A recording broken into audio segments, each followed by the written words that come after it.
Eh bien, bonjour à tous messieurs, dames, bienvenue sur ce nouvel épisode de Trader de légende, j'espère que vous allez bien, c'est Néo.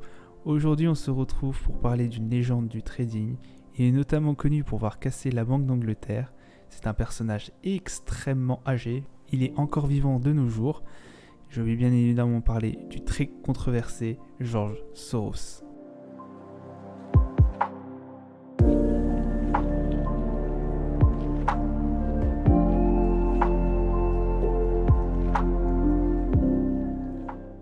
George Soros, né Georgi Schwartz, est né le 12 août 1930 à Budapest. C'est notamment le fils de l'écrivain Tivadar Soros à qui on doit certaines œuvres comme Mascherado. Ça a été notamment une écriture originelle qui relate des expériences pendant l'occupation nazie. Effectivement, né en Hongrie, lorsqu'il a 13 ans, l'Allemagne nazie envahit son pays. Du coup, George Soros se retrouve un peu dans la misère, effectivement, puisque sa famille est juive. Il échappe de peu à la déportation, grâce notamment à la protection d'un employé du ministère qui le fait passer pour son filleul.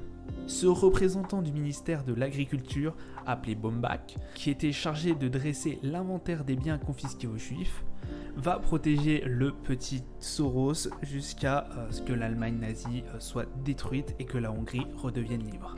Ce qui valut notamment aussi par la suite à Soros certaines accusations infondées d'avoir pris part adolescent à la spoliation des biens juifs sous l'occupation nazie. Il quitte la Hongrie en 1947 en participant d'abord au 32e congrès mondial d'Espéranto qui se déroule à Berne, puis juste après le 3e congrès international de la jeunesse à Ipswich, dans l'est de l'Angleterre. Le petit George décide alors de quitter son pays, la Hongrie, pour s'installer en Angleterre. Il entreprend notamment des études dans l'économie à la London School of Economics. Il obtient alors un Bachelor of Science en 1951 et un PhD en 1954. Alors un PhD, c'est l'équivalent d'un doctorat en philosophie pour nous. La même année, il décide de rejoindre une petite maison de courtage dans la City, très connue à Londres, fondée par deux associés hongrois. Parallèlement, il accepte des petits boulots tels que maître nageur, vendeur de souvenirs ou encore porteur de bagages, ce qui lui permet de mettre quelques sous de côté. Quelques années après, en 1956, George Soros décide de partir aux États-Unis. Pour lui, il faut gagner assez d'argent à Wall Street pour devenir écrivain et philosophe. Il travaille successivement comme analyste dans plusieurs petites entreprises financières comme chez FM, Myers & Co, Waheim & Co, etc., etc. Il crée notamment en 1969 son premier propre fonds offshore aux Antilles néerlandaises à Curaçao, le fonds Comtoum Fund of Funds. Il gère son fonds depuis New York avec sa société de gestion, le Soros Fund Manager LLC. Il investit dans son fonds ses propres économies en plus de l'argent de ses premiers investisseurs qui sont principalement la banque Rothschild à Paris et Erling et Pearson.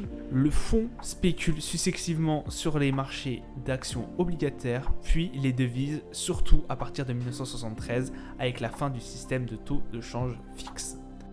Dans la première partie de sa carrière, il fait le pari de l'explosion de la bulle financière sur les actions japonaises, de la seconde partie des années 1980, mais trop tôt pour qu'il puisse gagner de l'argent. Mais c'est en 1992 que George Soros va inscrire son nom dans les livres d'histoire du trade.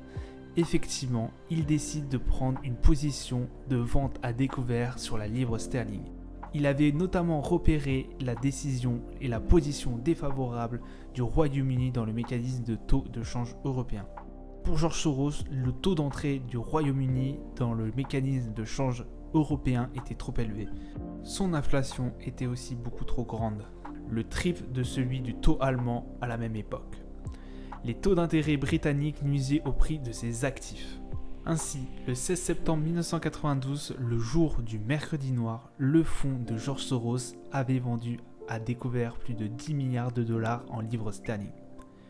Il profite notamment de la réticence du gouvernement britannique à relever les taux d'intérêt à des niveaux comparables à ceux d'autres pays du mécanisme de change européen, ou notamment laisser flotter sa monnaie. Quand le Royaume-Uni décide de se retirer du mécanisme de taux de change européen, dévaluant ainsi la livre sterling, le profit de George Soros sur le pari a été estimé à plus de 1 milliard de dollars. Il est alors surnommé l'homme qui a cassé la Banque d'Angleterre.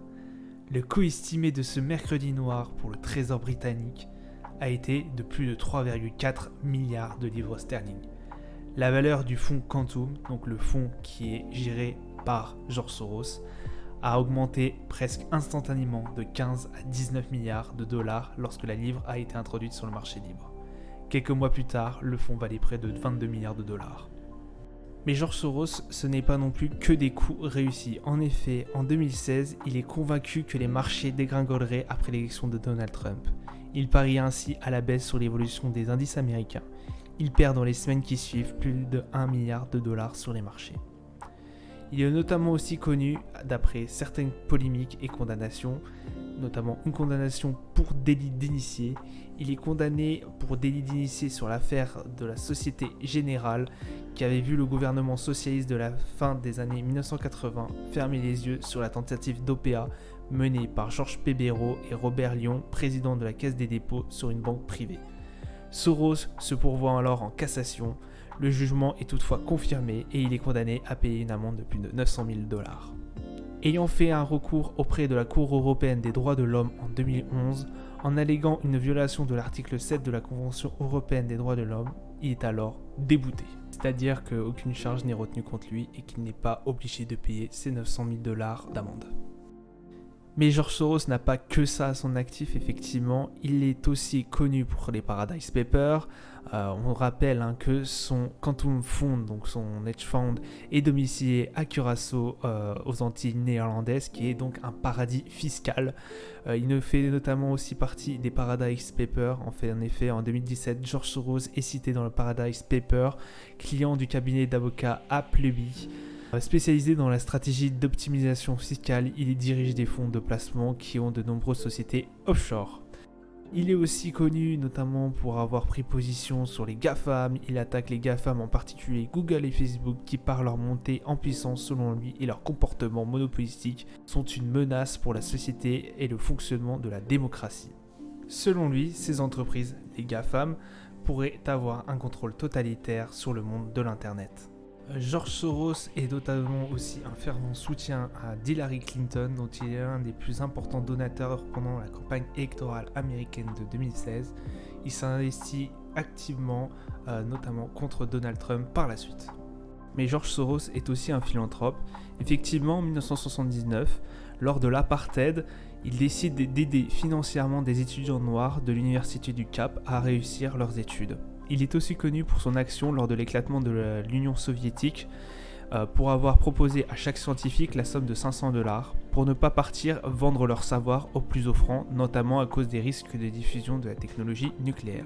George Soros fonde aussi en 1993 l'Open Society Institute, devenu après Open Society Foundation en 2010, dont l'objectif affiché est de promouvoir le développement des sociétés démocratiques et ouvertes. Ces investissements sont principalement destinés aux pays en voie de développement ou en cours de reconstruction sociale, comme par exemple les anciens pays de l'ancienne Union soviétique, l'Afrique du Sud, l'Amérique du Sud ou encore l'Asie. En France aussi, George Soros est très controversé.